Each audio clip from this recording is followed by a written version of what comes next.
Information Center. I am your host, Grace Cavey. This afternoon, we are joined by the Honorable Minister of Information and Communication Technology, Honorable Emma Theophilus, here to deliver the cabinet decisions as approved.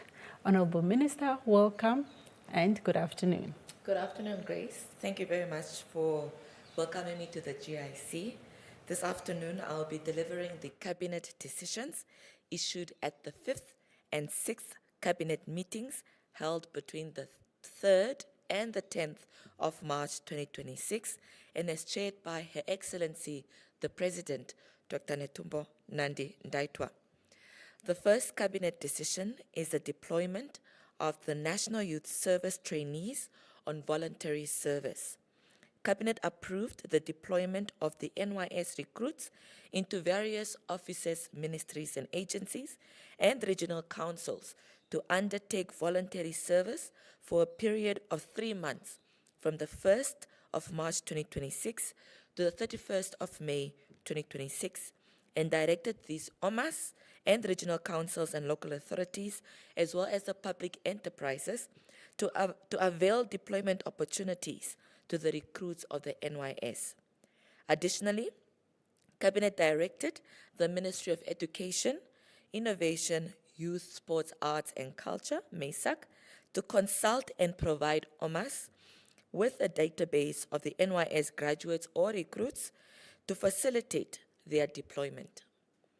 The second decision is a report on the 39th Ordinary Session of the Assembly of Heads of States and Government of the African Union AU held in Addis Ababa, Ethiopia from the 14th to the 15th of February 2026. Cabinet took note of the above-mentioned report and directed the following OMAS to take action in their areas of responsibility: the Ministry of Agriculture, Water and Land Reform, Ministry of Urban and Rural Development, Ministry of International Relations and Trade, Ministry of Finance, Ministry of Environment, Forestry and Tourism, the National Planning Commission, and the Ministry of National Planning Commission.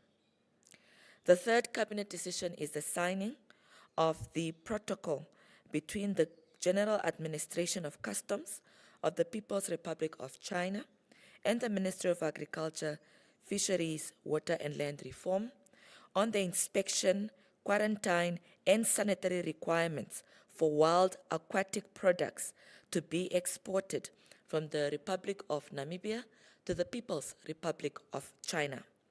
Cabinet took note of this protocol and its potential contribution to national economic growth.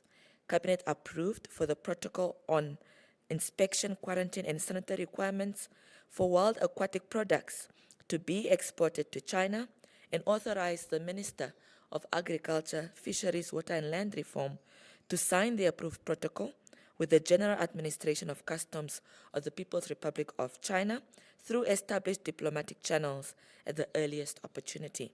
Furthermore, Cabinet directed the same ministry to implement the protocol and to provide regular updates on its execution. The next cabinet decision is the 2022-2023 annual report of the National Institute of Public Administration and Management, NIPAM. Cabinet took note of this annual report and authorized the Prime Minister to table the report in the National Assembly. During the period under consideration, the audit showed that NIPAM generated a positive operating cash flow of 2,313,023 Namibian dollars, reversing the negative cash flow of 4,078,065 Namibian dollars reported in the year 2022. The fifth cabinet decision is the approval of the Harmonized Government Communication Strategy. Cabinet approved the Harmonized Government Communication Strategy as a blueprint and guiding document to direct the coordination and dissemination of government information to the public. and therefore Cabinet also directed all OMAs, regional councils, state-owned enterprises, and local authorities to implement this harmonized government communication strategy. The primary objective of the harmonized strategy is to guide offices, ministries, and agencies, regional councils, local authorities, as well as public enterprises to formulate and implement robust communication plans in terms of what they are delivering on behalf of government. The next Cabinet decision is the approval of the Government Corporate Identity Manual. Cabinet approved the Government Corporate Identity Manual to ensure visual brand consistency, improve communication, and adaptation to the evolving expectations of citizens and stakeholders in the digital age. Cabinet was also directed all OMAs, regional councils, state-owned enterprises, and local authorities to implement this Government Corporate Identity Manual that aims to promote a unified, recognizable, and trustworthy image of government. The manual aims at maintaining consistency and uniformity in government branding. The manual reflects a more unified, professional, and digitally aware public service. The seventh Cabinet decision is a pilot project for children living and working on the streets, including children with behavioral problems. Cabinet noted the implementation progress made by the Ministry of Gender Equality and Child Welfare in collaboration with the National Youth Service in working on a project for children living and working on the streets from the 16th of February 2026 to the 12th of March 2026, with a graduation ceremony scheduled for the 13th of March 2026. And Cabinet endorsed the continuation and strengthening of the pilot model as an integrated child protection and rehabilitation intervention, including the combined National Youth Service, structured programs, and the Ministry of Gender, Equality and Child Welfare psychosocial services. The last Cabinet decision is the announcement of the 2026 hunting season.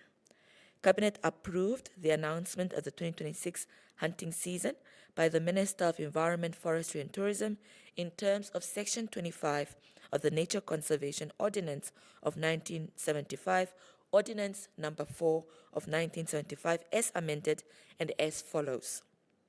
1.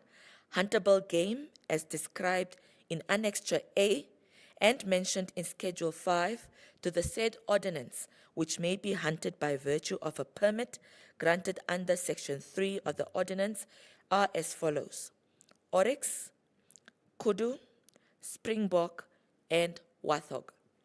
For the period of 1st May 2026 to the 31st of August 2026, with both days being included, in the case of registered conservancies as declared in terms of Section 24A of the said ordinance, and farms the size in extent of not less than 1,000 hectares, which are enclosed with a game-proof fence as defined in Section 1 of the said ordinance.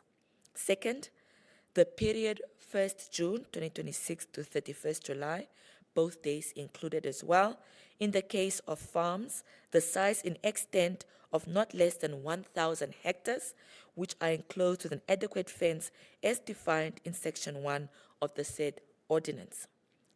Huntable game birds, species and numbers per day, as described in Annexure B of the submission and as per Schedule 6 of the ordinance, which may be hunted on commercial farms and registered conservancies with a game bird quota by virtue of written authority granted in accordance with Section 32 of the Nature Conservation Ordinance, Ordinance number 4 of 1975 as amended.